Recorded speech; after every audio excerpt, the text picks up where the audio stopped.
Jadi gini Bapak Ibu, ini namanya budaya positif. Apa budaya positif? Nanti kita jelasin di dalamnya kayak gimana. Ini pembahasan dari modul 1, ini modul paling terakhir, itu namanya modul 1.4 tentang aksi nyata. Jadi inilah kenyataan yang saya share dengan Bapak Ibu melalui pembahasan. Nah, apa yang akan kita bahas itu dulu? Ini masih berkaitan dengan pendidikan. Berkaitan dengan pendidikan. Ibu, langsung Bu, saya tinggal lagi. Itu dulu. Sebelum kita menjadi guru, jadi kurang lebih bahasanya, kita harus tahu dulu tujuan dari pendidikan itu sebenarnya untuk apa. Kalau sekolah namanya tujuan sekolah, gitu ya. Kalau menjadi kades ada namanya tujuan menjadi kades apa? Semuanya pasti ada. Nah, tapi tujuan pendidikan dari sekian banyak itu, otak pemikirannya itu dari satu orang. Itu siapa? Bapak Ki Hajar Dewantara yang mencetuskan Puri Handayani, Mingarso, Tungku Tulodo apa? Saya kurang hafal, gitu ya. Itu bahasa Jawa. Nah, tujuan pendidikan ini menurut Ki Hajar Dewantara itu adalah menuntun segala kodrat yang ada pada anak-anak, maksudnya peserta didik, agar mereka dapat mencapai keselamatan dan kebahagiaan yang setinggi-tingginya baik sebagai manusia maupun masyarakat. Ini bahasanya kan terlalu luas Bapak Ibu. Terlalu luas, padahal tujuannya kan sudah selesai. Rupanya ini hanya bahasanya saja. Di sini mungkin Bapak Ibu yang agak bingung itu dengan bahasa kodrat. Menuntun segala kodrat. Kodrat apa? Next Bu. Nah, kodrat apa? Kodrat ini ada dua. Yang pakai kapur zamannya. Kalau sekarang kan enggak, pakai kayak ini aja bisa. Pakai handphone bisa. Jadi disesuaikan dengan kodratnya. Jangan anak sekarang diajar menggunakan kapur. Enggak jadi nanti kalau anak sekarang. Jadi gitu Bapak Ibu ya. Jadi menuntut segala kodratnya inilah tadi. Next Bu. Nah, menurut Ki Hajar Dewantara, kita ambil contoh perbandingannya dengan hidup tumbuh-tumbuhan seorang petani. Dalam hakikatnya sama kewajibannya dengan seorang pendidik yang menanam padi misalnya, hanya dapat menuntun tumbuhnya padi. Ia dapat memperbaiki kondisi tanah, memelihara tanaman padi, memberi pupuk dan air, membasmi ulat-ulat atau jamur-jamur yang mengganggu hidupnya tanaman padi dan lainnya sebagainya. Kalau ini dianalogikan di sekolah, hampir sama kan? Gangguan-gangguan tadi kan banyak. Ada yang dari luar, ada yang dari dalam. Dalam ini kan bisa juga gangguan dari temannya. Bahkan mungkin si siswanya ini tidak nyaman karena ada dengan beberapa guru. Ini kan bisa saja. Nah, diibaratkan seperti itu. Jadi guru itu hampir sama dengan petani. Bedanya hanya lahannya saja. Next Bu. Dari uraian tersebut kita dapat memahami bahwa sekolah diibaratkan sebagai tanah tempat bercocok tanam, sehingga guru harus mengusahakan sekolah jadi lingkungan yang menyenangkan. Kalau tidak menyenangkan, nggak akan sukses. Sama dengan di rumah tangga. Kalau tidak menyenangkan, nggak akan betah. Kurang lebih seperti itu. Menjaga dan melindungi murid-murid dari hal-hal yang tidak baik. Terkadang hal-hal yang tidak baik ini berasal ada yang dari dalam, dari kitanya, bukan hanya dari luarnya. Murid akan mampu menerima dan menyerap suatu pembelajaran bila lingkungan di sekelilingnya terasa aman dan nyaman. Cocok, Pak. Kalau dia tidak nyaman, aman, saya yakin anaknya juga tidak kondusif belajar. Selama seseorang merasakan tekanan-tekanan dalam lingkungannya, maka proses pembelajaran akan terjadi lebih sulit. Di sini saya sebut tekanan-tekanan itu tanda kutip ya. Bahasa sekarang itu ancaman-ancaman. Nanti kalau nilainya 0, duduk di sini, maka kaki 1. Nah, itu ancaman-ancaman yang membuat tidak kondusif. Ada yang seperti itu, insya Allah di sini tidak ada. Tapi di sekolah lain ada. Ancaman-ancaman ini masih dikeluarkan oleh pendidik. Kalau ditanya, ya tujuannya bagus Pak, nanti kita bicara itu. Karena itu menjadikan lingkungan belajar tidak kondusif. Next Bu.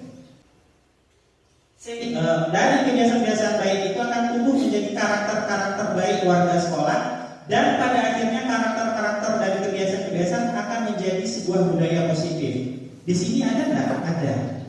Itu budaya apa yang saya dapat di sini? Itu budaya salamannya. Mungkin pertama ada yang mengawali, akhirnya semua anak ketika ketemu guru langsung bersalaman. Kalau di sekolah lain mungkin bersalaman itu ketika dia masuk kelas, masuk sekolah dan keluar. Kita tidak, saya mau ke WC, mau ke kantin ketemu anak bersalaman, itu udah budaya positif. Berarti anak tidak mesti diajarkan karena dia melihat kebiasaan tadi hingga akhirnya menjadi karakter dia nanti ketemu dengan siapa pasti bersama. Yang satu yang akan kita bahas nanti sampai selesai itu disiplin positif dan nilai-nilai kebajikan universal. Kalau baca judulnya aja terlalu luas ya, kebajikan universal itu yang kayak mana kita bahas. Yang kedua ada teori motivasi, hukuman dan penghargaan serta restitusi. Mungkin nanti di sini yang agak menarik. Bagaimana pembelajaran yang ada hukuman dan penghargaan? Mungkin kan ada gini. Ada guru siapa yang bisa kerjain kasih permen. Nah, nanti yang bisa kerjakan jajan di kantin gratis. Mungkin ada seperti itu. Nanti kita bahas. Yang ketiga, keyakinan kelas. Keyakinan kelas ini maksudnya apa lagi? Nanti kita jelasin. Ini banyak yang bahasa-bahasa baru. 4. Kebutuhan dasar manusia dan dunia berkualitas. Yang kelima, restitusi 5 posisi kontrol. Nah di sini nanti juga menarik. Banyak hal yang sudah Bapak Ibu lakukan nanti nyangkutnya di nomor 5 juga. Yang terakhir karena restitusi segitiga atau segitiga restitusi. Sebelum saya jelasin, ini ada analogikan sama Bapak Ibu. Ada 2 orang, seanggap ibu dengan temannya sebelahnya, itu menggenggam tangan, tugasannya mengepalkan tangan, salah satu tangan Anda. Coba Anda bayangkan bahwa Anda menyimpan sesuatu yang berharga di kepala tangan Anda. Orang lain datang, itu mencoba dengan segala kepintaran dia lah ya, untuk merayu Bapak Ibu, bukalah kepala tangan kamu itu apa isinya. Pasti banyak caranya. Mungkin ada yang membujuk, kalau bukan teman saya, bukalah apa isinya. Berikutnya mungkin menghardik mungkin tahu ya. Ada sedikit dengan ya mengancam begitu. Kemudian ada intimidasi, memarahi, menggoda, menggelitik, bahkan menawari uang. Nih saya kasih uang, bukalah tangannya, isinya apa? Agar Anda bersedia membuka kepala tangan. Bapak Ibu mau buka tidak kepala tangan yang Ibu Bapak kepala tadi? Itu jawab dulu pertanyaan berikut ini. Next group. 1. Apakah Anda atau B membuka kepala tangan Anda? Misalnya Ibu Maria lagi megang, saya suruh merayu. Kira-kira Ibu Maria buka Anda?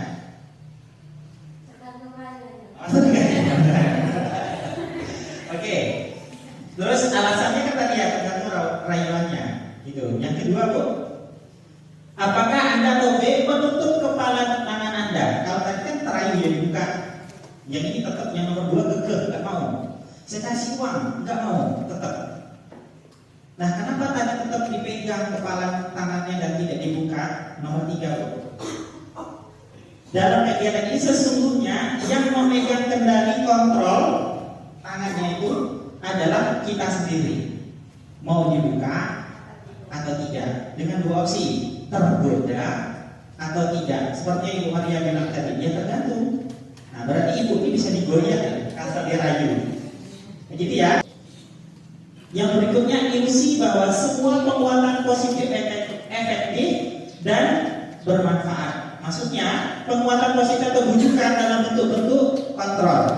Segala usaha untuk mempengaruhi murid agar mengulangi suatu perilaku tertentu adalah suatu usaha untuk mempengaruhi murid tersebut. Nah, skip yang ini, lanjut Ibu. Yang kedua, kalau tadi Bapak Ibu sudah tahu yang pertama tadi tentang ilusi-ilusi bagaimana menjaga kontrol tangan Bapak Ibu, yang kedua ini tentang disiplin positif dan nilai-nilai kebajikan universal. Kalau ada yang ditanya berkaitan nomor 1 tadi, boleh nanti ditulis dulu, nanti kita tanya. Ini bahasanya lebih maju lagi. Ada disiplin positif dan nilai kebajikan universal. Dalam menciptakan lingkungan positif, salah satu strategi yang perlu kita tinjau kembali adalah penerapan disiplin di sekolah kita. Apakah telah efektif? Apakah masih perlu ditinjau kembali? Apa sesungguhnya arti dari disiplin itu sendiri? Bapak Ibu lah yang bisa menjawabnya. Apakah sekarang itu sudah efektif disiplinnya? Kalau belum, bagaimana kita meninjaunya? Nah sekarang misal saya bandingkan dengan Bapak Ibu. Biasanya kalau dibilang disiplin, dikatakan disiplin, itu kira-kira pengertiannya gimana kalau disiplin itu?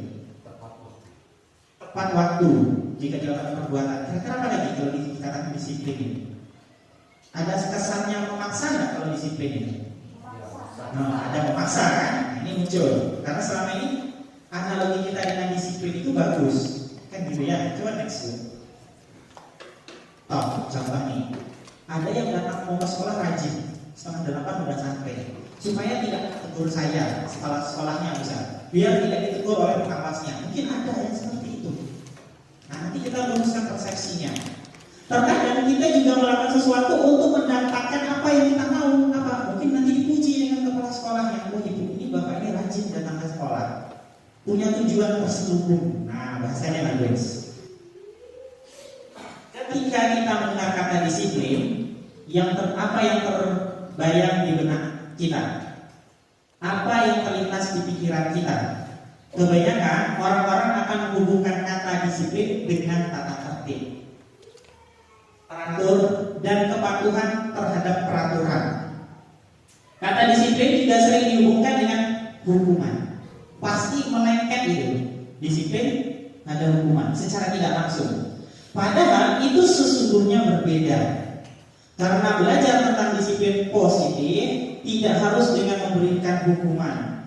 Justru itu adalah salah satu alternatif terakhir, dan kalau perlu tidak digunakan sama sekali. Dalam budaya kita, makna kata disiplin dimaknai menjadi sesuatu yang dilakukan seseorang pada orang lain untuk mendapat kepatuhan. Cocok ini Bapak Ibu. Bapak Ibu besok pakai sepatu warna hitam, semuanya pakai. Bapak Ibu besok pakai batik, semuanya pakai. Itu karena ada kepatuhan. Kita cenderung menghubungkan disiplin dengan ketidaknyamanan. Bisa jadi yang tidak biasa pakai sepatu tiba-tiba pakai sepatu karena terpaksa, jalannya jadi aneh, kata-katanya lain. Yang mungkin pakai, yang biasa di sekolahnya pakai mungkin baju bukan batik gitu, tiba-tiba disuruh pakai baju batik, dia agak gimana gitu. Artinya ada ketidaknyamanan dari kata disiplin ini. Padahal selama ini kita beranggapan disiplin itu sudah kepatuhan yang bagus gitu. Padahal ada ketidaknyamanannya. Nah, merdeka, kalau kata Ki Hajar Dewantara dan Pembelajaran, ini dibaca ya bahasa Jawa, saya bacakan terjemahannya. Merdeka itu artinya tidak hanya terlepas dari perintah, akan tetapi juga cakap untuk memerintah diri sendiri. Ini bahasanya dikit tapi nyelkit. Ini artinya dari kita dulu yang memerintah. Mau nggak datang di sekolah misal jam 8? Itu kita, nggak usah lihat dulu peraturannya. Ada peraturannya udah bunyi jam 8 harus datang sekolah. Tapi kalau Bapak memang udah connect dengan hatinya, ya sudah sebelum jam 8 saya datang, tanpa terlepas dari peraturan tanda kutip yang disepakati itu tadi. Next Bu.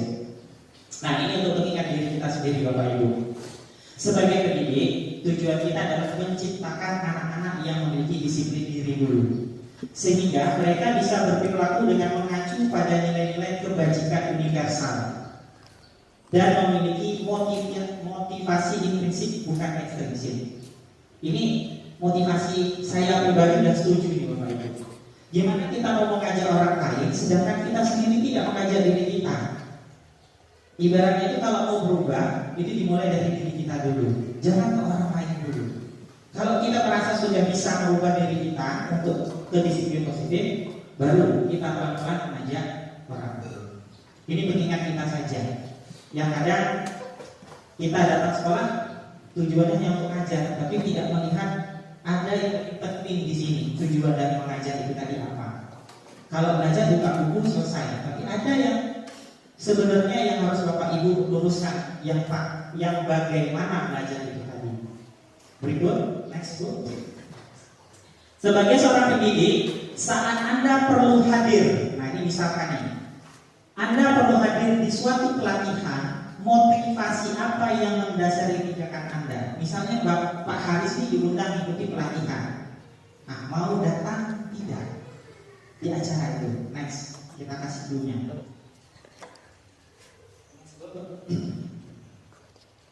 Pertanyaannya, untuk diri saya kan ini dapat undangan nih.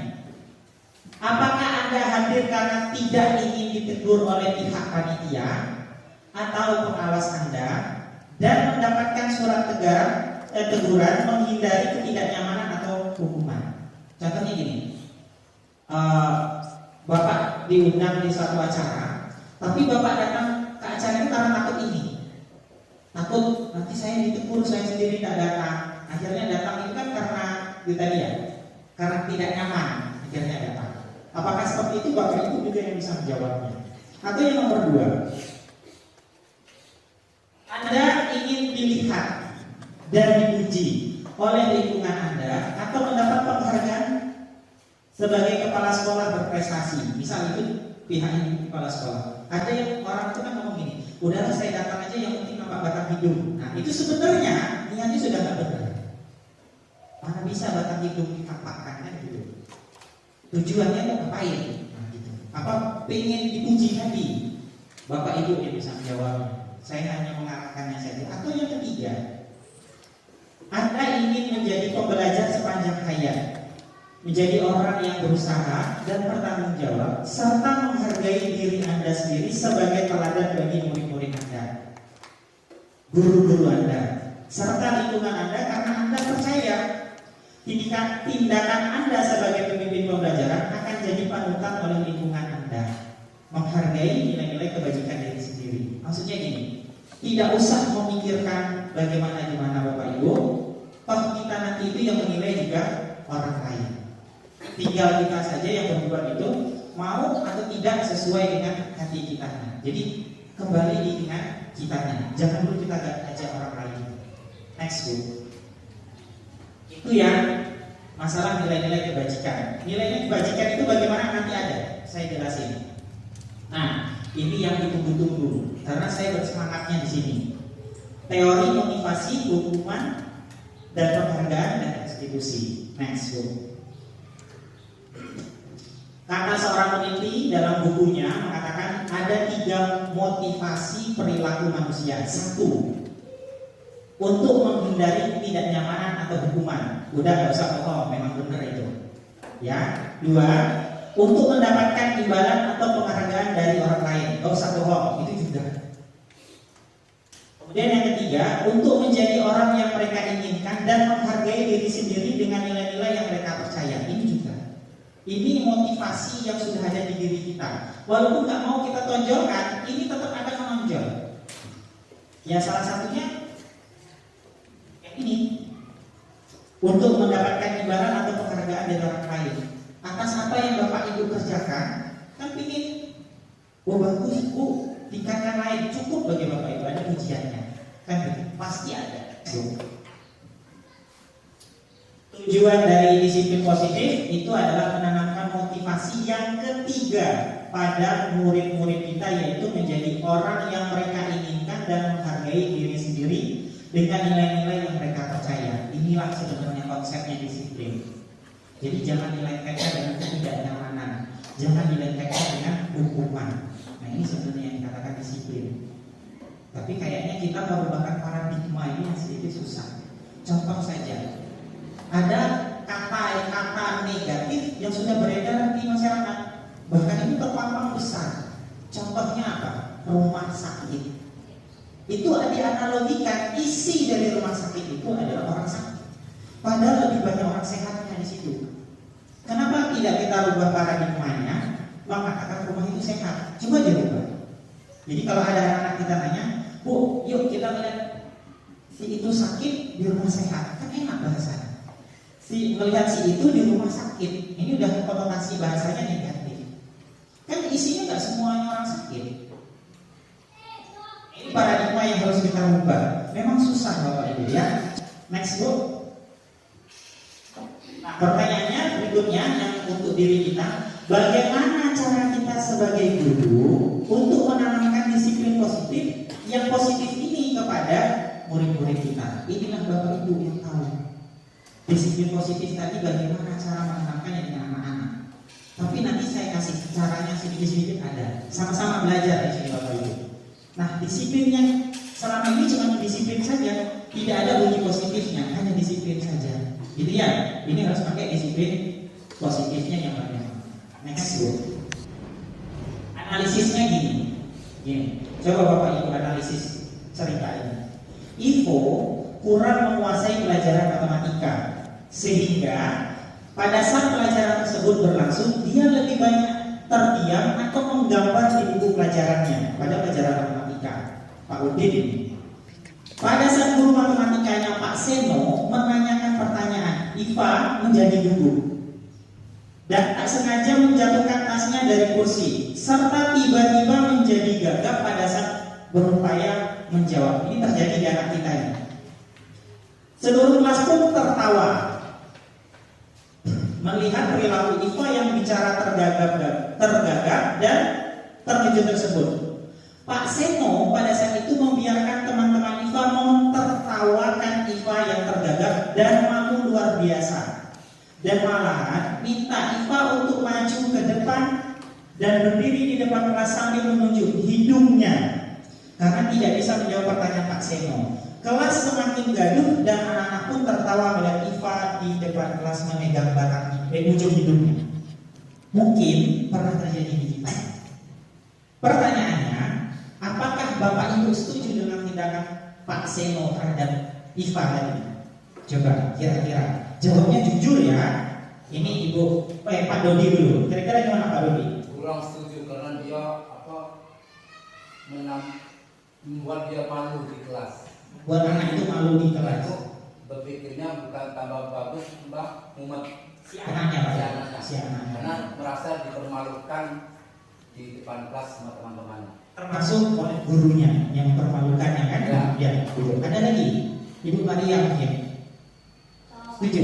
Oh sama. Kurang lebih sama ya. Nanti kita coba perhatikan kebetulan. Jadi apakah setuju tak Bapak Ibu yang tahu jawabannya? Next yang kedua. Menurut Bapak Ibu, tindakan Pak Seno terhadap Iva adalah sebuah hukuman atau konsekuensi? Kira-kira Ibu kira? Hukuman. Jadi beda hukuman konsekuensi dan konsekuensi atau ya Bu ya? Nah, kalau misalnya disuruh maju ke depan kan namanya kan hukuman. Gitu. Bukannya bikin anak itu tambah pintar, malah makin berpikir kayak gitu. Gitu, oke. Next Bu. Nah, jadi hukuman, konsekuensi dan restitusi itu sebenarnya bagaimana? Next Bu. Dalam menjalankan peraturan atau keyakinan kelas itu nanti dijelasin juga. Bila mana ada suatu pelanggaran, tentunya sesuatu harus terjadi. Untuk itu kita perlu meninjau ulang tindakan penegakan peraturan atau keyakinan kelas atau sekolah kita selama ini. Maksudnya peraturan itu Bapak Ibu. Tindakan terhadap suatu pelanggaran pada umumnya berbentuk hukuman atau konsekuensi. Ini setuju kita sih. Tak bisa kerjakan, ada hukuman, ada konsekuensinya. Tapi dua ini sebenarnya berbeda. Next Bu.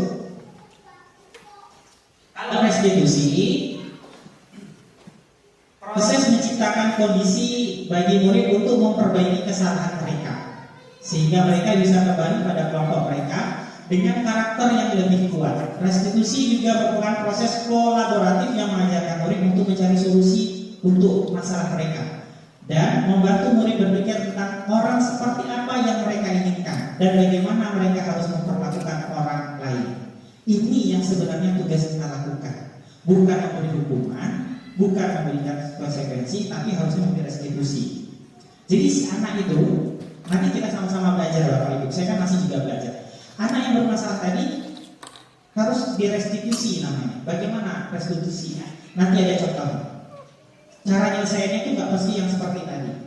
Siapa anak yang tidak mengerjakan PR hari ini, disuruh kumpul, ngelesot, nulis di lantai, bisa seperti itu juga bukan.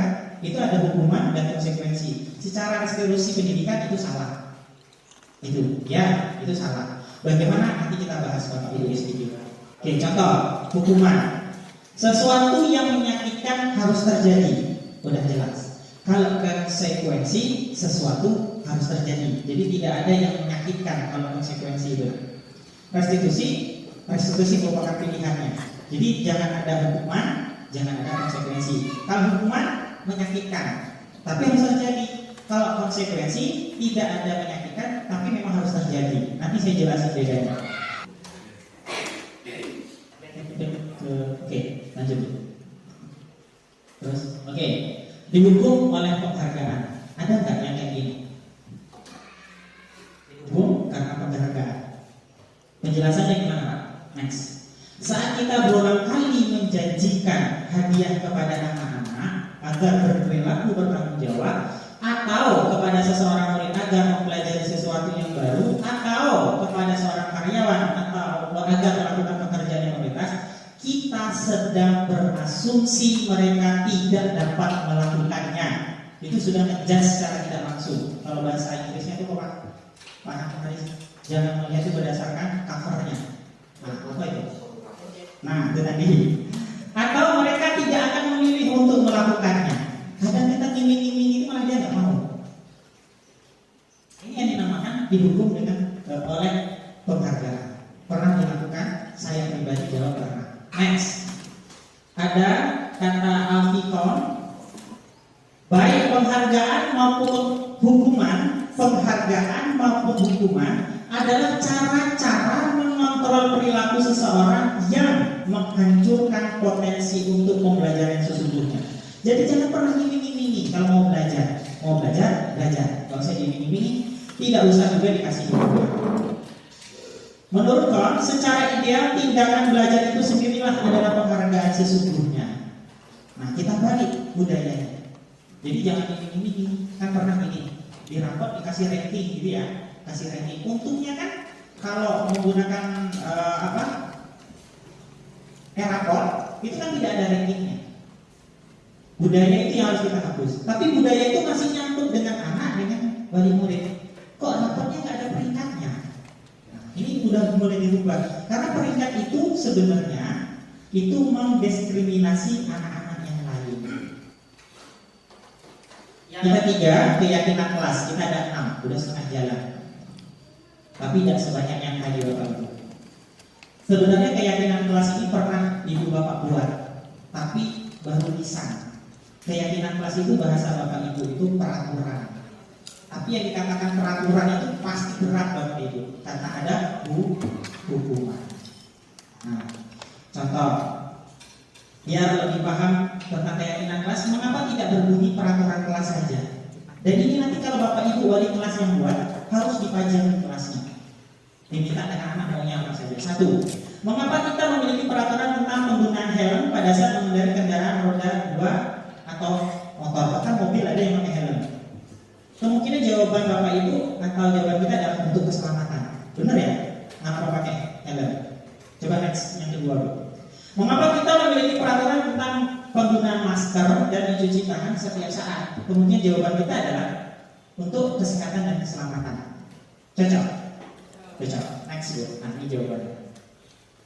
Nilai-nilai keselamatan, kesehatan inilah yang disebut sebagai keyakinan, yaitu nilai-nilai kebajikan universal yang disepakati secara tersirat dan tersurat. Berarti harus diingatkan, lepas dari latar belakang suku, negara, bahasa maupun agama. Seseorang akan lebih tergerak dan bersemangat untuk menjalankan keyakinannya daripada hanya sekedar mengikuti serangkaian peraturan tertulis tanpa makna. Bagaimana pembentukan keyakinan sekolah atau kelas? 1. Keyakinan kelas bersifat abstrak daripada peraturan yang lebih rinci dan konkret. Benar ya? Tidak kalau naik motor harus menggunakan helm. Itu dia rinci. Kalau keyakinan mereka enggak. Ya kalau mau selamat di jalan yang pakai helm. Nah, kayak gitu saja bahasanya. Next. Setelah keyakinan kelas itu terbuat di kelas, nah kita tarik lagi sebenarnya ada apa? Sebenarnya itu berdasarkan kebutuhan manusianya. Jadi ada kurang lebih 5 kebutuhan dasar manusia dan dunia berkualitas. Ini saya buat 2. 1 kebutuhan dasar manusia, yang kedua dunia berkualitas. Next, Bu. Ini bentar. Ini bentuknya. Apa saja sih kebutuhan dasar manusia itu sebenarnya? Next. 1. Kebutuhan bertahan hidup. Itu kebutuhan dasar manusia itu yang untuk bertahan hidup.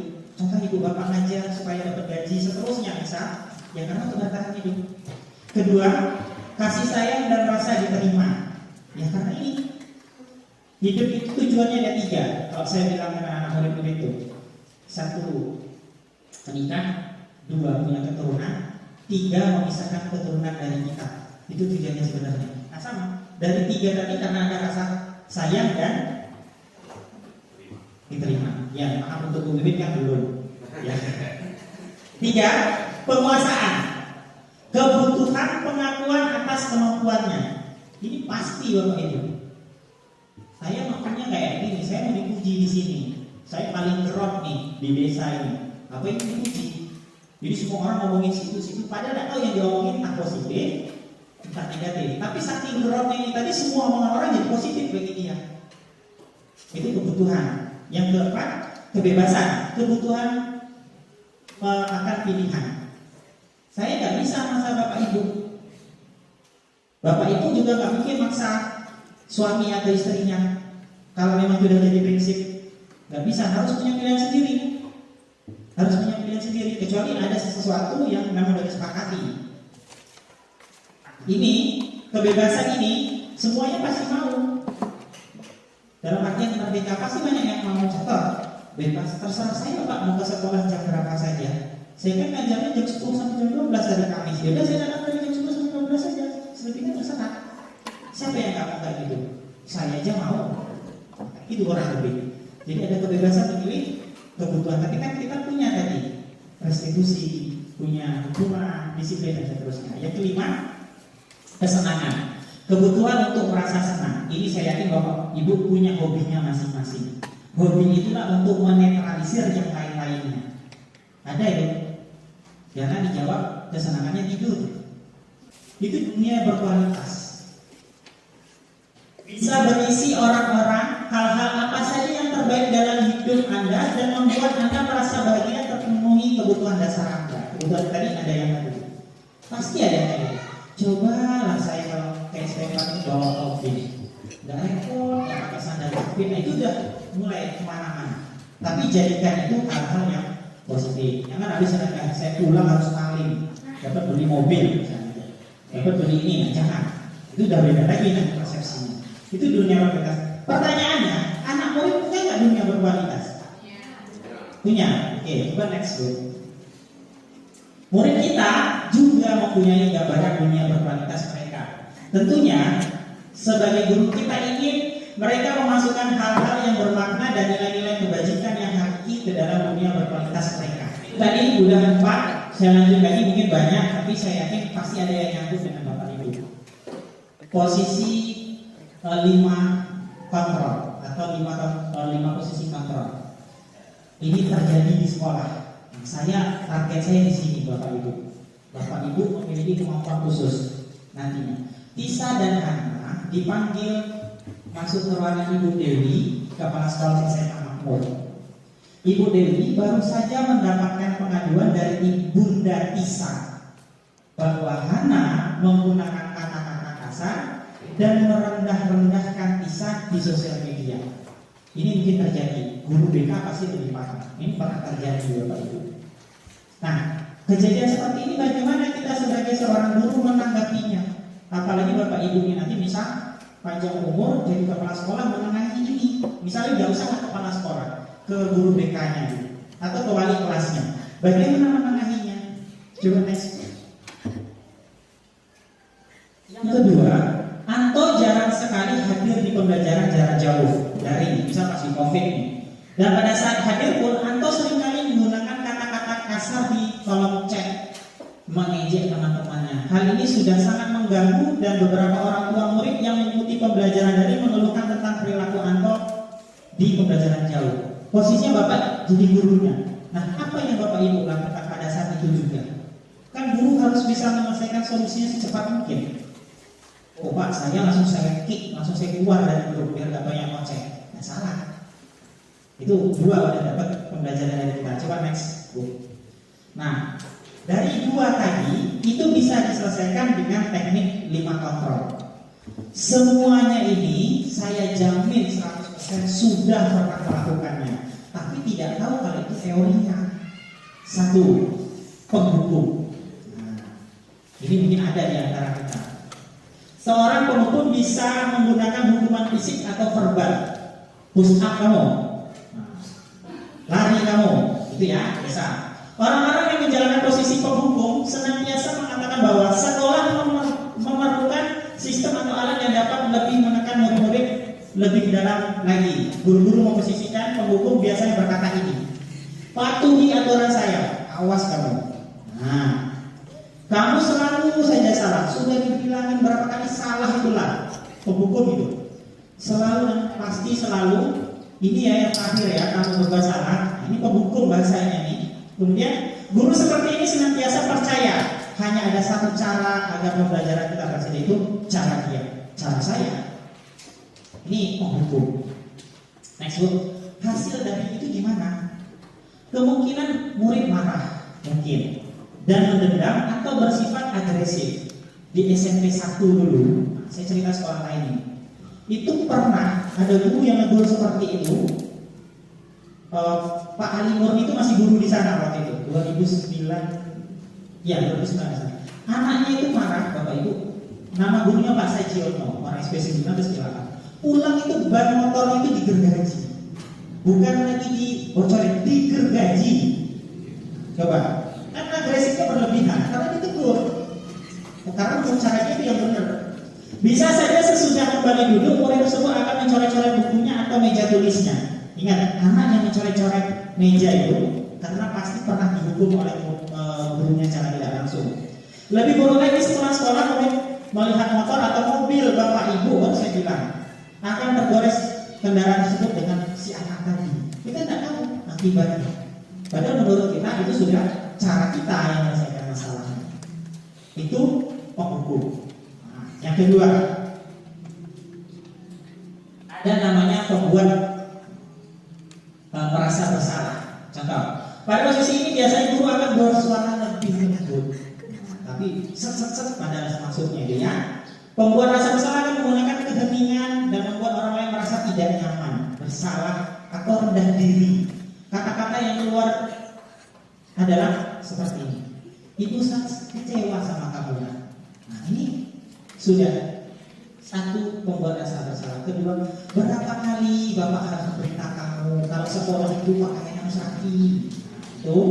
Berikutnya, gimana coba kalau orang tua kamu tahu kamu berbuat ini? Aku mau dilaporkan dengan orang tua kamu. Pernah kita lakuin secara tidak langsung. Di posisi ini, murid akan memiliki penilaian diri yang buruk terhadap diri dia sendiri. Murid merasa tidak berharga dan telah mengecewakan orang-orang yang disayanginya. Ini hati-hati, bahasa yang dilindahnya lebih tajam. Padahal maksudnya ini mau menyalahkan dengan padahal suaranya sudah lembut sekali. Nah, tapi salah. Hasilnya bagaimana? Next book. Murid akan merasa bersalah. Bersalah telah mengecewakan ibu dan bapak gurunya. Untung dia merasakan salah. Murid akan merasa menjadi orang yang gagal dan tidak sanggup membagikan orang lain. Kadang-kala sikap seperti ini lebih berbahaya dari sikap penghukum. Karena cara nyampaikannya aja halus, tapi irisnya tajam. Tidak seperti murid dalam dengan guru penghukum, di mana murid bisa menumpahkan amarahnya dengan cara negatif. Bocorkan tadi ya. Murid tertekan seperti ini yang tiba-tiba meletus amarah yang bisa menyakiti diri sendiri pada orang lain. Ini yang berbahaya. Kalau hukum tadi benda yang disakiti, yang ini dia bisa nyampe tangannya, gurunya pulang sekolah ditinju, nah bisa seperti itu. Bisa saja, padahal merasa bersalah tadi. Padahal bahasanya lembut sekali, tapi set dengan dia anak kita nggak tahu. Yang ketiga, jadi tadi sudah ada penghukum, membuat rasa bersalah. Yang ketiga, tempanan. Nah, ini ada ini yang tempanan.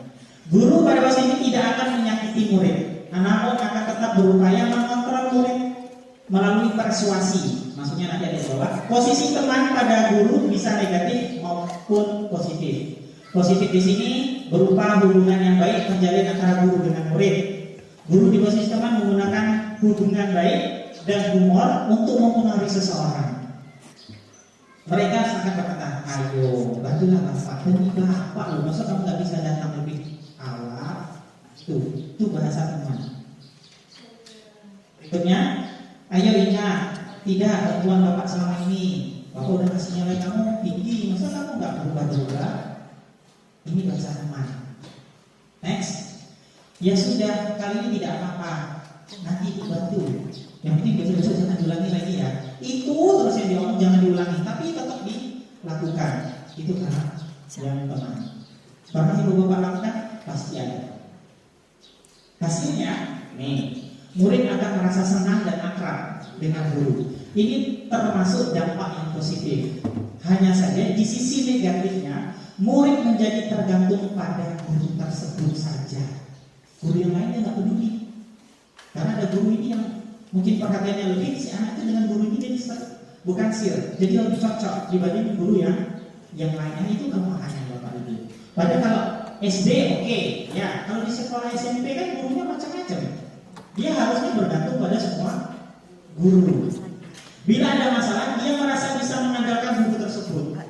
Jadi kalau dia ada di sekolah disebut-sebut, bapak aja pak yang bantuin saya menyelesaikan ini pak. Jadi yang lain tidak menghiraukannya karena merasa teman tadi.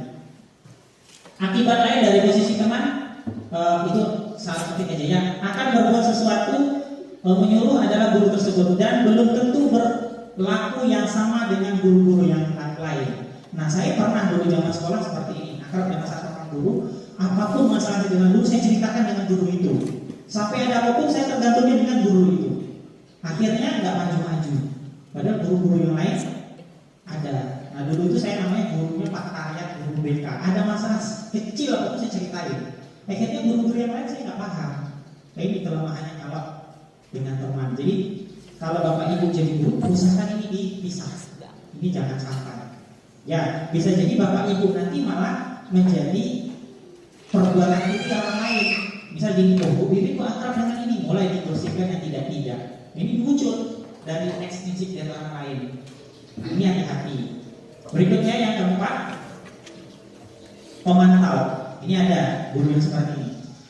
Berarti mengawasi. Pada saat mengawasi, kita bertanggung jawab atas perilaku orang-orang yang diawasi. Posisi pemantau berdasarkan peraturan dan konsekuensi. Bahasanya seperti apa? Kayak ini. Peraturannya apa?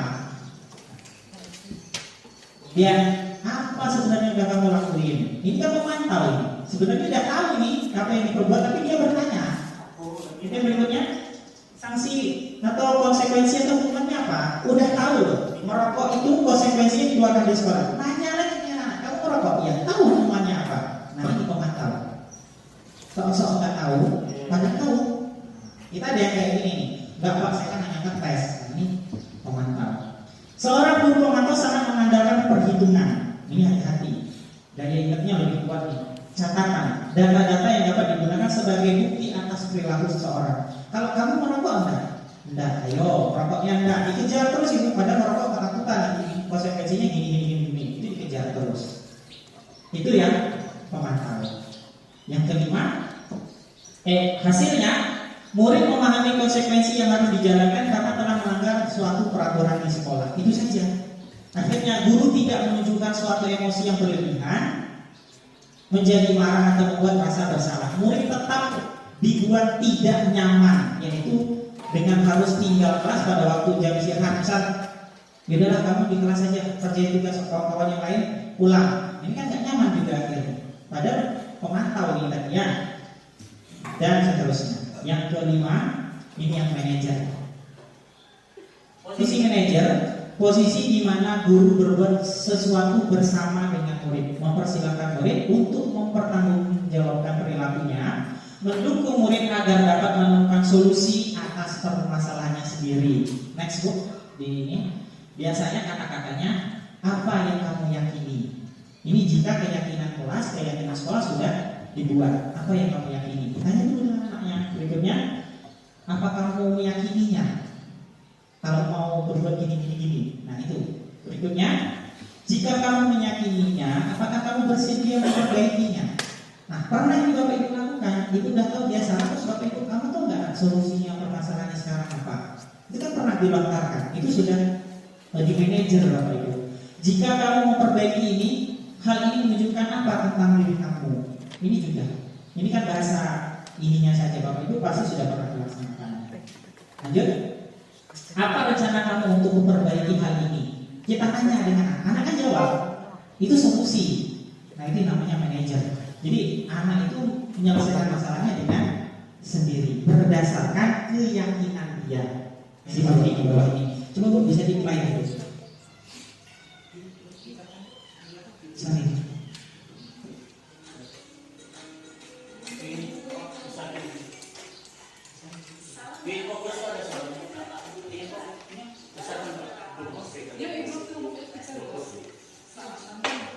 Kembangkan adalah 5 posisi kontrol. 5 posisi kontrol dalam keputusan jalanan seorang atlet agar dapat. Dan video kali ini kita akan membahas tentang 5 posisi kontrol yang dikembangkan oleh Dai.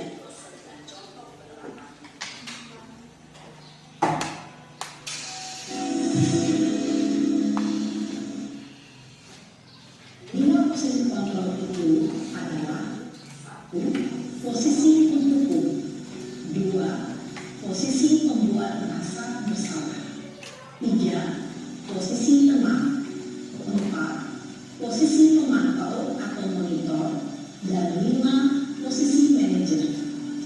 Untuk lebih memahami kelima posisi tersebut, mari kita saksikan kasus Naden yang terlambat hadir 20 menit di sekolah dan melihat bagaimana kelima posisi kontrol dalam menghadapi masalah tersebut.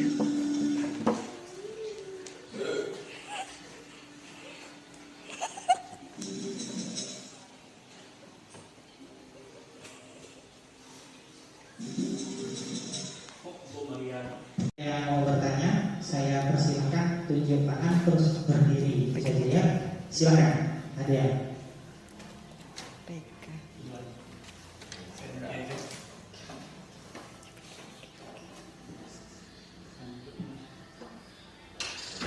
Ada yang kira-kira? Mas Haris, ada yang mau bertanya kira-kira?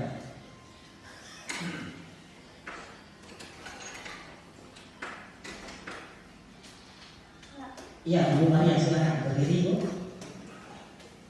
Nama saya Maria Sarian, saya guru IPS. Jadi kan tadi yang paling idealnya kan yang manajerial tadi ya Pak ya. Saya mau tanya, kita kan belum punya keyakinan kelas. Jadi kalau ini misalnya mau kita terapkan di sekolah kita, berarti harus kita buat dulu keyakinan kelasnya. Jadi kalau keyakinan kelasnya itu diambil dari siswa, apa ada panduannya? Oh ini kira-kira poin-poinnya keyakinan kelasnya gitu Pak. Terima kasih.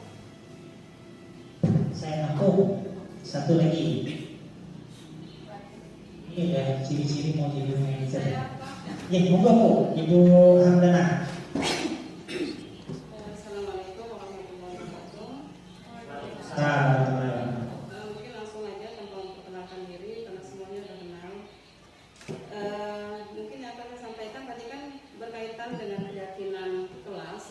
Kalau saya simak dari yang disampaikan oleh Bapak pemateri, bahwa keyakinan kelas itu tidak lepas dengan tata tertib seperti ini. Jadi kita buat secara tidak langsung kalau kita perhatikan keyakinan kelas itu hanya mengubah kalimat dari tata tertib seperti itu. Karena kalau kita sambungkan dengan pendidikan agama Islam, kalau kita yakin kita pasti bisa seperti itu, menjadah wajadah. Jadi mungkin itu saja. Jadi apa sih sebenarnya keyakinan kelas dengan tata tertib itu tadi? Apa hanya perubahan nama saja atau memang ada tersendiri dari keyakinan kelas itu? Terima kasih. Oke, terima kasih. Alhamdulillah ada feedbacknya dari ibu-ibu, bapak-bapaknya belum ya. Saya coba jawab dulu yang punya Ibu Maria. Posisi manajer itu memang posisi yang paling maksimal, ideal ya. Nah, kalau kita mau terapkan di sekolah, bagaimana kalau sekolah itu belum ada keyakinan sekolah atau keyakinan kelas? Kita buat ruang lingkupnya kecil dulu di kelas. Maka harus dibuat dulu keyakinan kelas.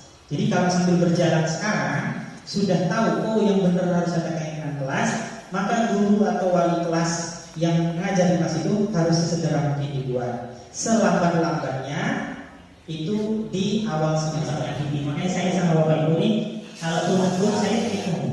Nah, saya bingung. Paling ya saya panggil dari nah itu tadi saya takut tersinggung. Saya cuma pikir aja di situ saja. Tapi percaya Bapak Ibu, kalau niat itu baik, pasti dengan anak itu jadinya baik. Gitu saja. Waktu belajar lagi itu Pak, mungkin lebih dari 2 tahun Pak. Anak itu hanya ibaratnya kalau mau saya dulu di Jaya kenapa? Dia tahu daftar saja lupa itu kan. Semuanya dia ini apa? Dia ngomong semuanya.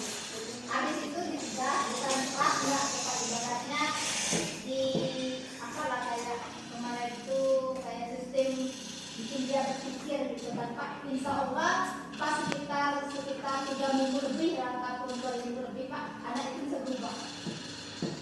Tuh, saya katakan itu manajer yang sesungguhnya, tapi tanpa harus melihat 5 tadi ya. Nah, ini kan terjadi juga kalau di rumah Bapak Ibu. Jadi manajernya di rumah. Nah, kita lihat nanti obrolan pribadi ini kita sambung lagi nanti ya, karena ini sudah jam 12, juga waktunya makan dan insya Allah mau sholat juga. Jadi kita tutup saja Bapak Ibu. Saya mengucapkan banyak tidak boleh banyak. Saya mengucapkan sangat terima kasih atas partisipasinya Bapak Ibu dengan tugas saya ini. Semoga amal ibadahnya itu yang di atas sudah yang membalas. Saya asiknya hanya makanan, minuman itu saja. Selebihnya nanti dicatat sebagai pahala Bapak Ibu. Insyaallah saya ikhlaskan juga semuanya untuk Bapak Ibu untuk perbaikan diri kita dan sekolah kita demi anak-anak yang ada di SMP 4. Itu saja. Itu dia Bapak Ibu ya. Terima kasih. Assalamualaikum